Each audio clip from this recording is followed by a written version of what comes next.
Students, അപ്പോൾ ഇന്നത്തെ ക്ലാസ്സിൽ നമ്മൾ ഡിസ്കസ് ചെയ്യുന്നത് what are the different methods by which this light can interact with a matter. അപ്പം interaction of light with matter എപ്പോഴും നമ്മൾ എക്സ്പ്ലെയിൻ ചെയ്യുന്നത് quantum theory of radiation use ചെയ്തിട്ടാണ്.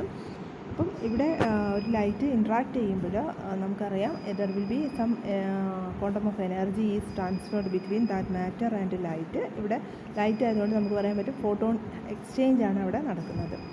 അപ്പം എല്ലാ കേസിലും നമുക്കറിയാൻ പറ്റും ഇതിൽ ഏതെങ്കിലും ഒരു എമൗണ്ട് ഓഫ് എനർജി അല്ലെങ്കിൽ ഏതെങ്കിലും ഒരു എമൗണ്ട് ഓഫ് ഫോട്ടോൺസിന് ഇതുപോലെയുള്ള എക്സൈറ്റേഷൻ നടക്കാൻ പറ്റില്ല. ഒരു പെർട്ടിക്കുലർ എമൗണ്ട്, അതായത് very energy levels are discrete ആയതുകൊണ്ട് തന്നെ ചില പെർട്ടിക്കുലർ ഫോട്ടോൺസിന് മാത്രമേ ചില ആറ്റത്തിനെ നമുക്ക് എക്സൈറ്റ് ചെയ്യിക്കാൻ പറ്റുള്ളൂ. അല്ലാതെ നമ്മൾ ഏതൊരു ലൈറ്റ് സോഴ്സ് കൊടുത്തെങ്കിലും അവിടെ എക്സൈറ്റേഷൻ പോസിബിൾ അല്ല. അതിന് സൂട്ടബിൾ, ആ ഒരു പെർട്ടിക്കുലർ മെറ്റീരിയലിന് സ്യൂട്ടബിൾ ആയിട്ടുള്ള ഒരു ലൈറ്റ് സോഴ്സ് അല്ലെങ്കിൽ ഇലക്ട്രോ മാഗ്നറ്റിക് റേഡിയേഷൻ വേണം നമ്മൾ കൊടുക്കുക. എങ്കിൽ മാത്രമേ അവിടെ ഒരു എക്സൈറ്റേഷൻ പോസിബിൾ ആയിട്ടുള്ളൂ. ഒരു ലേസർ മീഡിയത്തിന് വേണ്ടുന്ന ഒരു ഇമ്പോർട്ടൻറ്റ് പ്രോപ്പർട്ടി എന്ന് പറയുന്നതും ഇതുപോലെയുള്ള ഒരു കേസ് എന്ന് പറഞ്ഞിട്ടുണ്ടെങ്കിൽ അതിൻ്റെ ഒരു ഡിസ്ക്രീറ്റ് എനർജി ലെവൽസാണ് പോസിബിൾ ആയിട്ടുള്ള. ഡിസ്ക്രീറ്റ് എനർജി ലെവൽസാണ് ഒരു ലേസിങ് ആക്ഷൻ നടക്കണമെങ്കിൽ പോസിബിൾ ആയിട്ട്, അല്ലെങ്കിൽ ലേസർ ആക്ഷൻ നടക്കണമെങ്കിൽ ഇമ്പോർട്ടൻ്റ് ആയിട്ടുള്ളൊരു കണ്ടീഷൻ. ഇവിടെ ഡിസ്ക്രീറ്റ് എനർജി ലെവൽസ് പോസിബിൾ ആയിട്ടുള്ള മീഡിയം എന്ന് പറഞ്ഞിട്ടുണ്ടെങ്കിൽ സെമി കണ്ടക്ടേഴ്സ്, അതുപോലെ നോൺ ഇൻട്രാക്റ്റിംഗ് ഗ്യാസസിലൊക്കെ ഇതുപോലെയുള്ള ഡിസ്ക്രീറ്റ് എനർജി ലെവൽസ് നമുക്ക് പോസിബിളാണ്. അപ്പോൾ അങ്ങനത്തെ മീഡിയത്തിൽ നമുക്ക് ലേസിങ് ആക്ഷൻ നടത്താനും കുറച്ചും കൂടെ എളുപ്പമായിരിക്കും. നമ്മളൊരു മാറ്ററിൽ അല്ലെങ്കിൽ ഒരു പെർട്ടിക്കുലർ മീഡിയത്തിനകത്ത് കൂടെ ഒരു ഫോട്ടോൺസ് ട്രാവൽ ചെയ്യുകയാണെങ്കിൽ if it has an energy h nu that is equal to the energy difference between the different energy levels, അല്ലെങ്കിൽ ഗ്രൗണ്ട് സ്റ്റേറ്റ് ആൻഡ് എക്സൈറ്റഡ് സ്റ്റേറ്റ്സിൻ്റെ കറസ്പോണ്ടിങ് ഉള്ള എനർജി വരുന്ന സോഴ്സ് തന്നെ, അല്ലെങ്കിൽ ഒരു h nu ഫോട്ടോൺ തന്നെ നമ്മൾ ആ മീഡിയത്തിലൂടെ പാസ് ചെയ്യിക്കുകയാണെങ്കിലും അവിടെ നടക്കാൻ സാധ്യതയുള്ള 3 ഫിനോമിനനാണ്. ഫസ്റ്റ് വൺ നമ്മൾ പറയുന്നത് ഇൻഡ്യൂസ്ഡ് അബ്സോർപ്ഷൻ നടക്കാം, ദെൻ ഈ സ്പോണ്ടാനിയസ് എമിഷൻ നടക്കാം, അതുപോലെ സ്റ്റിമുലേറ്റഡ് എമിഷൻ നടക്കാം. അപ്പോൾ ഈ 3 ഫിനോമിനനാണ് നമുക്ക് മേജറായിട്ട് നടക്കാൻ പറ്റുന്നത്. Induced absorption, then second one spontaneous emission, and third one stimulated emission. അതിൽ തന്നെ ഈ സ്റ്റിമുലേറ്റഡ് എമിഷനാണ് നമുക്ക് ഇവിടെ ലേസറിൻ്റെ കേസിൽ ഇമ്പോർട്ടൻ്റ് എന്നുള്ളത് നമുക്കറിയാം. കാരണം ലേസർ എന്നുള്ള വേർഡിൽ തന്നെ it is stimulated emission of radiation ആണെന്ന് നമുക്കറിയാം. ഇനി ഫസ്റ്റ് ഇൻഡ്യൂസ്ഡ് അബ്സോർപ്ഷൻ എന്ന് പറഞ്ഞിട്ടുണ്ടെങ്കിൽ എപ്പോഴും നമുക്ക് E1 എന്ന് പറയുന്ന ഒരു ഗ്രൗണ്ട് സ്റ്റേറ്റ് എനർജി ലെവലും അതുപോലെ E2 എന്ന് പറയുന്ന ഒരു എക്സൈറ്റഡ് സ്റ്റേറ്റ് ഉണ്ടെങ്കിൽ ഈ the energy difference between that two energy levels will be equal to h nu E2 minus E1 ആയിരിക്കും. അപ്പോൾ അങ്ങനെയുള്ള ഒരു h nu വരുന്ന photon of energy h nu, photon of energy h nu if it falls on such a medium. അപ്പോൾ എന്ത് സംഭവിക്കും? ഇവിടെ ഇതിൻ്റെ first excited state ground state എന്നാൽ അതിൻ്റെ ആറ്റംസ് ഫസ്റ്റ് എക്സൈറ്റഡ് സ്റ്റേറ്റിലേക്ക് പോയിട്ടുണ്ടാകും.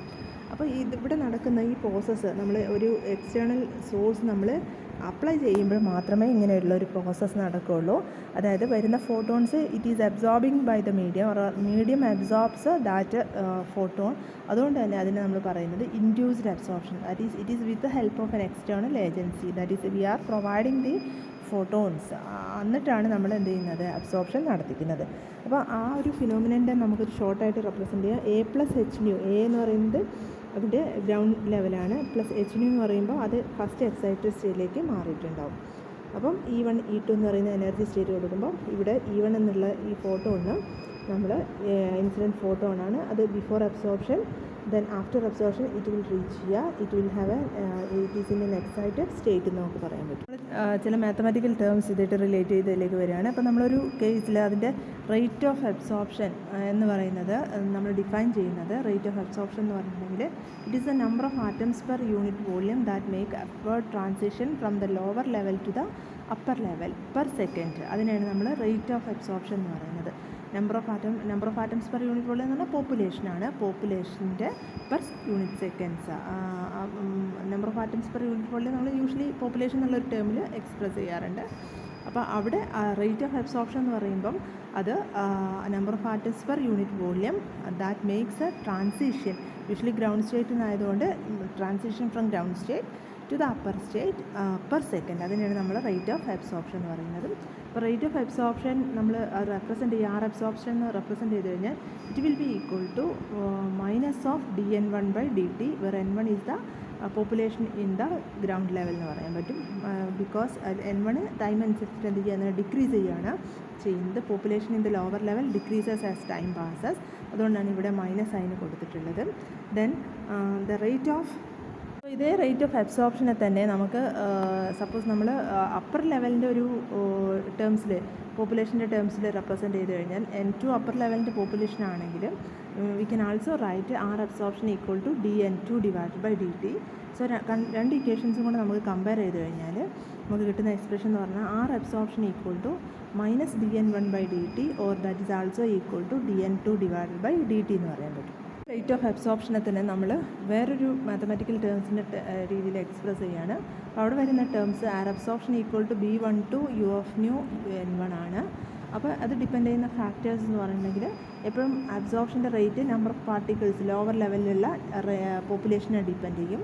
അതുപോലെ വേറെ ഡിപ്പെൻഡൻസ് വരുന്ന ഫാക്ടർ എന്ന് പറയുന്നെങ്കിൽ U of nu ആണ്. It is the energy density of the incident light. Incident ലൈറ്റിന് എത്രത്തോളം energy density that particular radiation, HNu എന്ന് പറയുന്ന റേഡിയേഷൻ്റെ എത്രത്തോളം ഉണ്ട് എന്നുള്ളതിനെ ഡിപ്പെൻഡ് ചെയ്യും. അതിനാണ് നമ്മൾ എനർജി ഡെൻസിറ്റി എന്ന് പറയുന്നത്. അതുപോലെ B12 എന്ന് പറയുന്നത് ഒരു കോൺസ്റ്റൻ്റ് ആണ്. Actually R absorption is proportional to U of nu into N1 ആണ്. അപ്പോൾ അതിനെ നമ്മൾ ഈ പ്രൊപ്പോർഷണാലിറ്റി മാറ്റിയിട്ടാണ് നമ്മൾ ഈ പ്രൊപ്പോർഷണാലിറ്റി കോൺസ്റ്റൻ്റ് ആണ് നമുക്ക് ഇട്ട് കൊടുക്കുന്നത് B12 എന്ന് പറയുന്നത്. അപ്പോൾ അതിന് it is known as a Einstein's coefficient for induced absorption എന്ന് പറയും നമ്മൾ. B12 stands for induced from level 1 to level 2. So it is induced absorption. അത് ഇൻഡിക്കേറ്റ് ചെയ്യുന്നത് it is indicates the probability of induced transition from level 1 to 2 ആണ്. So we have obtained two expression. One is R absorption is equal to minus dN1/dt, or it is also equal to dN2/dt, and is also equal to B12 U of nu into N1 എന്ന് പറയുന്ന ഇത്രയും കാര്യങ്ങളാണ് നമുക്കതിൻ്റെ induced absorption എന്നുള്ള കേസിൽ പറയാനുള്ളത്. Next phenomena എന്ന് പറഞ്ഞിട്ടുണ്ടെങ്കിൽ നമുക്ക് എക്സ്പ്ലെയിൻ ചെയ്യാനുള്ളത് ഒരു ഇൻട്രാക്ഷൻ്റെ കേസിൽ സ്പോണ്ടാനിയസ് എമിഷനാണ്. അപ്പോൾ സ്പോണ്ടാനിയസ് എമിഷനിൽ ഇപ്പം നമ്മൾ ഓൾറെഡി കണ്ടു ഈ ground state atoms this photons absorb ചെയ്തിട്ട് അത് എക്സൈറ്റഡ് സ്റ്റേറ്റിലേക്ക് വന്നിട്ടുണ്ട്. അപ്പോൾ എക്സൈറ്റഡ് സ്റ്റേറ്റിൽ എത്തിക്കഴിഞ്ഞാൽ അതിൻ്റെ ലൈഫ് ടൈം എന്ന് പറഞ്ഞാൽ 10⁻⁸ സെക്കൻഡ്സ്, അതായത് വളരെ കുറഞ്ഞൊരു നേരത്തേക്ക് മാത്രമേ ഈ ആറ്റംസിന് എക്സൈറ്റഡ് സ്റ്റേറ്റിലേക്ക് നിൽക്കാൻ പറ്റുള്ളൂ. അപ്പം ഉടൻ തന്നെ ഈ ആഫ്റ്റർ 10⁻⁸ സെക്കൻഡ്സ് ഈ എല്ലാ ആറ്റംസും അതിൻ്റെ ലോവർ സ്റ്റേറ്റ്, അതായത് E1 എന്ന് പറയുന്ന ഗ്രൗണ്ട് സ്റ്റേറ്റിലേക്ക് അത് റിട്ടേൺ ചെയ്യുമ്പം അതിൻ്റെ കൂടെ അത് എമിറ്റ് ചെയ്യുന്ന ഫോട്ടോണിൻ്റെ എനർജി എന്ന് പറയുന്നത് HNu will be equal to E2 - E1 ആയിരിക്കും. അപ്പോൾ ഈ ഒരു ഫിനോമിനൻ നടക്കണമെങ്കിൽ it is without any external agency or it is by its own. അതുകൊണ്ടാണ് നമ്മളതിനെ ഈ ഒരു ഫിനോമിന നമ്മൾ പറയുന്നത് സ്പോണ്ടാനിയസ് എമിഷൻ എന്ന് പറയുന്നത്. അതിൻ്റെ ഒരു റെപ്രസെൻറ്റേഷൻ നമുക്ക് കൊടുക്കാൻ പറ്റും. A സ്റ്റാർ എന്ന് പറയുന്നത് A എന്ന് പറയുന്ന ഗ്രൗണ്ട് സ്റ്റേറ്റിലേക്കും എത്തും, HNu എന്ന് പറയുന്ന ഒരു ഫോട്ടോൺ അത് റിലീസ് ചെയ്യുകയും ചെയ്യും. ഡയഗ്രമാറ്റിക് റെപ്രസെൻറ്റേഷൻ കൊടുത്തിട്ടുണ്ട്. സോ E2 എന്ന് E1ലേക്ക് റിട്ടേൺ ചെയ്യുകയാണ്. So HNu that will be equal to E2 - V1 will be released എന്ന് പറയാൻ പറ്റുന്നു. നമ്മളതിൻ്റെ rate of spontaneous transition or spontaneous എമിഷനെ നമ്മൾ ഡിഫൈൻ ചെയ്യുന്നത് RSP എന്ന് പറഞ്ഞിട്ടാണ് ഡിഫൈൻ ചെയ്യുന്നത്. RSP will be equal to minus dN2/dt, അതായത് rate of change of population in the upper level N2. അതിനെ തന്നെ നമുക്ക് N2/TSP എന്ന് പറയുമ്പോൾ ഡിഫൈൻ ചെയ്യാം. സോ TSP എന്ന് പറഞ്ഞിട്ടുണ്ടെങ്കിൽ it is the average life time of the excited level എന്ന് പറയും. അപ്പോൾ സ്പോണ്ടാനിയസിനെ നമുക്ക് ഡിഫൈൻ ചെയ്യുന്നത് മൈനസ് dN2/dt ആയിട്ടും അതുപോലെ N2/TSP that is average life time of the excited ലെവലായിട്ട് വേണമെങ്കിലും നമുക്ക് ഡിഫൈൻ ചെയ്യാൻ പറ്റും. അതിനെ ഒരു ഐൻസ്റ്റീൻ കോഎഫിഷ്യൻറ്റിൻ്റെ ടേംസിൽ എക്സ്പ്രസ് ചെയ്യുമ്പോൾ നമുക്കറിയാം RSP എന്ന് പറയുന്ന റേറ്റ് ഓഫ് സ്പോണ്ടാനിയസ് എമിഷൻ അത് എപ്പോഴും പ്രൊപ്പോർഷണാലിറ്റി വരുന്നത് it is a natural process അല്ലെങ്കിൽ it is a spontaneous process. So it depends only on the number of atoms in the excited state. So proportionality മാറ്റിയിട്ട് നമുക്ക് equal to ഒരു constant introduce ചെയ്യാം. And that constant is termed as A21. A21 stands for the transition 2 to 1. So this is also an Einstein coefficient for spontaneous emission. A21 is a Einstein coefficient for spontaneous emission. Incidence coefficients കണ്ടു. First one എന്ന് പറഞ്ഞിട്ടുണ്ടെങ്കിൽ it is A B12 ആണ്. B12 എന്ന് പറഞ്ഞിട്ടുണ്ടെങ്കിൽ it is indicates the probability of induced transition from level 1 to level 2. Induced absorption ട്രാൻസിഷൻ്റെ പ്രോബബിലിറ്റിനെ indicate ചെയ്യുന്നതാണ് B12 എന്ന് പറയുന്നത് ഇൻസിഡൻസ് കോഎഫിഷ്യൻറ്റ്. A21 എന്ന് പറയുന്ന incidence coefficient spontaneous emission 2 to 1 spontaneous എമിഷനെ ഇൻഡിക്കേറ്റ് ചെയ്യുന്നതാണ്. അത് ഒരു ഫ്രീക്വൻസി ഡിപ്പെൻഡൻ്റ് ആയിട്ട് വരുന്നത്. It is a function of frequency and properties of the മെറ്റീരിയലാണ്. It also indicates the probability of spontaneous transition from level 2 to 1. So all the incident coefficient indicates the probability of transition from particular level to another level. Spontaneous എമിഷൻ്റെ കേസിൽ നമുക്കവിടെ energy dependence വരുന്നില്ല. അതായത് energy ഡെൻസിറ്റിയുടെ dependence U of ന്യൂവിന് dependence ഒന്നും വരുന്നില്ല. So A21 into only N2 എന്ന് പറയുന്ന ടേം മാത്രമേ ഉള്ളൂ. അപ്പോൾ നമുക്ക് ഈ രണ്ട് ഇക്വേഷൻസും നമ്മളൊന്ന് കമ്പയർ ചെയ്ത് കഴിഞ്ഞാൽ നമുക്ക് കിട്ടുന്നത് we have two expressions. First one is A21 equal to minus dN2 divided by dt. So that is equal to N2 divided by tau എന്ന് പറഞ്ഞ് നമ്മൾ എഴുതിയിട്ടുണ്ട്. സോ സിമിലർലി നമ്മൾ വേറൊരു എക്സ്പ്രഷൻ എഴുതിയിട്ടുള്ളത് ഈ ഒരു എക്സ്പ്രഷനും കമ്പയർ ചെയ്യുമ്പോൾ നമുക്ക് കിട്ടുന്ന term A21 another expression for R absorption എന്ന് പറയുമ്പോൾ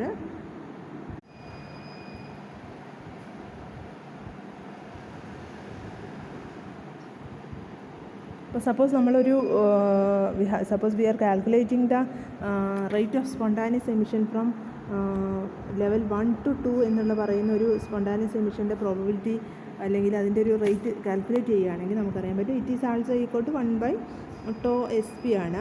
അപ്പോൾ ഇവിടെ ടോ ഫ്രം ലെവൽ 1 to 2 ആണ്. എക്സൈറ്റഡ് ഗ്രൗണ്ട് സ്റ്റേറ്റ് എന്ന് പറയുമ്പോൾ അതിൻ്റെ ലൈഫ് ടൈം ഇൻഫിനിറ്റി ആയതുകൊണ്ട് 1/∞ 0 ആയിരിക്കും. സോ നമുക്ക് 1/12 എന്ന് പറയുന്ന ടേമിന് നമുക്ക് വാല്യൂ കൊടുക്കാൻ പറ്റുന്നത് 0 എന്ന് പറയുന്ന ഒരു വാല്യൂ കൊടുക്കാൻ പറ്റും.